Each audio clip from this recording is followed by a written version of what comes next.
Hello दोस्तों, उत्तराखंड की पाठशाला में आपका स्वागत है। मेरा नाम है अखिलेश बर्तवाल। तो देखिए, यहाँ पर मैं लेकर आया हूँ सामान्य अध्ययन टेस्ट सीरीज का भाग 10, जहाँ पर हम देखेंगे संविधान से संबंधित कुछ प्रश्नों को। तो चलिए शुरू करते हैं अपना सामान्य अध्ययन टेस्ट सीरीज का भाग 10। देखिए, यहाँ पर हमारा जो पहला प्रश्न है वो है, बम्बई और मद्रास प्रेसिडेंसी किस एक्ट के द्वारा कलकत्ता प्रेसिडेंसी के अंतर्गत लाई गई। देखिए, ब्रिटिशर्स या अंग्रेज जब भारत में आए तो उन्होंने यहाँ पर तीन प्रेसिडेंसियाँ बनाई थी, बम्बई, मद्रास और कलकत्ता। तो देखिए, किस एक्ट के द्वारा बम्बई और मद्रास को कलकत्ता प्रेसिडेंसी के अंतर्गत लाया गया।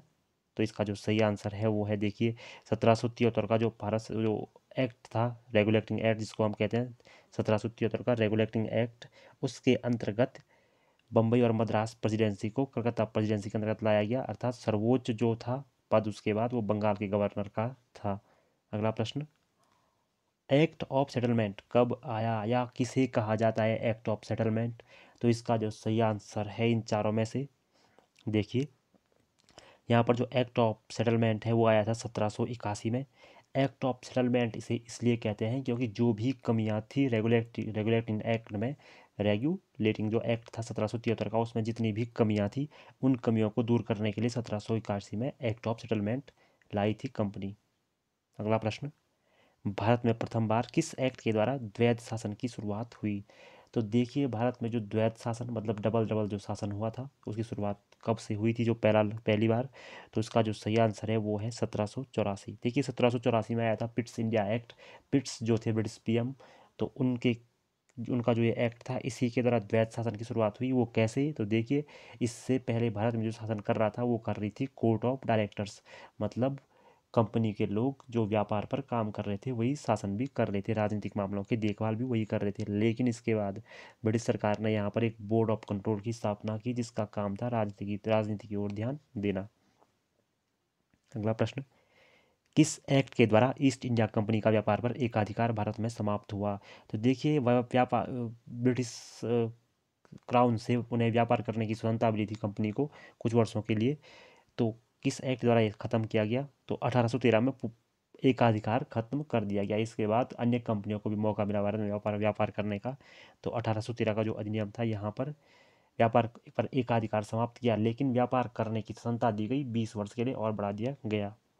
अगला प्रश्न, भारत का पहला गवर्नर जनरल कौन था। तो देखिए, इनमें से कौन वो व्यक्ति है जो भारत का पहला गवर्नर जनरल था। तो बात करें हम लॉर्ड विलियम बेंटिंग की, जो 1833 में गवर्नर थे।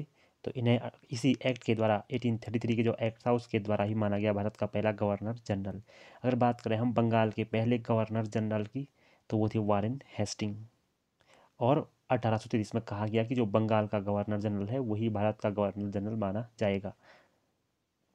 अगला प्रश्न, मॉर्ले मिंटो सुधार किस वर्ष आया। तो देखिए, यहाँ पर एक सुधार की बात होती है, मॉर्ले मिंटो सुधार। तो किस वर्ष ये आया था, तो ये जो अधिनियम आया था ये आया था 1909 में।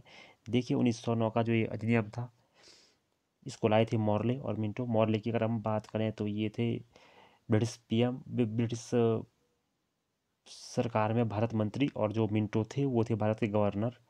तो ये दोनों लाए थे। यहाँ पर इस एक्ट के द्वारा इन्होंने मुस्लिमों के लिए पृथक निर्वाचन की बात कही थी। अगला प्रश्न, लोक सेवा आयोग का गठन किस अधिनियम के आधार पर हुआ। तो देखिए, जो लोक सेवा आयोग का गठन प्रशासनिक सेवाओं में परीक्षाओं के लिए भारत में किया गया, तो किस एक्ट के तहत किया गया। तो इसका जो सही आंसर है वो है 1919 का एक्ट। देखिए, 1919 के एक्ट के तहत जो अधिनियम था उसके तहत 1926 में इसकी स्थापना की गई थी लोक सेवा आयोग की। अगला प्रश्न, भारत में किस अधिनियम के द्वारा संघीय शासन की नींव पड़ी। देखिए, संघीय शासन की जो नींव भारत में पहली बार पड़ी, मतलब संघ की जो पहली बार भावना देखने को मिली भारत के शासन तंत्र में, तो इसका जो सही आंसर था वो है 1935 का भारत शासन अधिनियम के द्वारा। अगला प्रश्न, म्यांमार और बर्मा भारत से कब अलग हुआ, या म्यांमार या बर्मा जो है वो भारत से कब अलग हुआ। तो इसका जो सही आंसर है वो है 1937। देखिए, अगर बात करेंगे कि किस एक्ट के द्वारा अलग हुआ, तो वो 1935 भारत शासन अधिनियम के तहत अलग हुआ, लेकिन हुआ था 1937 में। अगला प्रश्न, कलकत्ता में उच्चतम न्यायालय की स्थापना कब हुई। तो देखिए, कोलकाता में उच्चतम न्यायालय की स्थापना कर दी गई थी ब्रिटिश शासन के द्वारा। तो कब ये किया गया था, तो ये किया गया था 1774 में। देखिए, 1773 में जो अधिनियम आया था रेगुलेटिंग एक्ट, उसके तहत अगले ही वर्ष यहाँ पर एक उच्चतम न्यायालय की स्थापना कर दी गई थी। अगला प्रश्न, सीमा आयोग के अध्यक्ष कौन थे? तो देखिए इनमें से कौन सा भारत पाकिस्तान के मध्य सीमा आयोग के अध्यक्ष रहे? तो इसका जो सही आंसर है वो बहुत आसान है, रेडक्लिफ। देखिए सीमा का नाम भी है एक भारत पाकिस्तान के बीच जो है रेडक्लिफ सीमा। अगला प्रश्न, स्वतंत्र भारत के अंतिम गवर्नर जनरल कौन थे? तो देखिए स्वतंत्र भारत की बात हो रही है, 15 अगस्त 1947 को हमारा भारत स्वतंत्र हुआ। तो कौन इसके अंतिम और गवर्नर जनरल थे? तो इसका जो आंसर है वो है देखिए सी, राजगोपालाचारी। अगला प्रश्न, सर्वप्रथम संविधान सभा के गठन का विचार किसने दिया? तो देखिए किस व्यक्ति के मन में सबसे पहले संविधान निर्माण के लिए संविधान सभा का गठन की बात की गई? तो इसका जो सही आंसर है वो है देखिए यहाँ पर एम एन रॉय, जिसकी हम बात करते हैं एम एन रॉय। ये एक कम्युनिस्ट लीडर यहाँ पर थे, वामपंथी विचारधारा के। 1934 में उन्होंने ये सबसे पहले ये बात कही थी कि भारत के लिए एक अलग संविधान सभा का संविधान होना चाहिए और इसके लिए एक संविधान सभा का गठन होना चाहिए। पार्टी का हम बात करें किस पार्टी ने सर्वप्रथम ऐसा कहा था, तो वो पार्टी थी स्वराज पार्टी। अगला प्रश्न, क्रिप्स मिशन भारत कब आया? तो देखिए क्रिप्स मिशन भारत आया था भारत पाकिस्तान की भारत में एक संघीय शासन की स्थापना के लिए, या तो देखिए भारत को आज़ाद करने के लिए। तो 1942 में क्रिप्स मिशन भारत आया, पूर्णतः असफल रहा था क्रिप्स मिशन। अगला प्रश्न, कैबिनेट मिशन कब भारत आया? तो ये भारत में संविधान सभा का निर्माण करने के लिए आया था कैबिनेट मिशन। तो इसका जो सही आंसर है वो है 1946। बात करें हम कैबिनेट मिशन की, तो संविधान निर्माण के लिए आया था भारत। अगला प्रश्न, उद्देश्य प्रस्ताव कब संविधान सभा में प्रस्तुत किया गया? तो देखिए भारतीय संविधान के लिए संविधान सभा में प्रस्तुत किया गया था उद्देश्य प्रस्ताव, जो अब संविधान की उद्देशिका भी है। यहाँ पर ये बताया गया था कि हमें कैसा, हमारा संविधान कैसा होना चाहिए, या हमारे क्या क्या आदर्श हैं संविधान बनाने से पूर्व, या संविधान के मतलब हम क्या कैसा संविधान अपना चाहते हैं।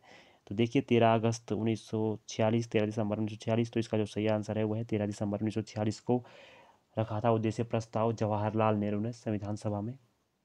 अगला प्रश्न, संविधान सभा की पहली बैठक की तिथि क्या थी? तो देखिए 1946 में पहली बैठक हुई थी, तो तिथि थी जो वो थी 9 दिसंबर 1946 को पहली बैठक हुई।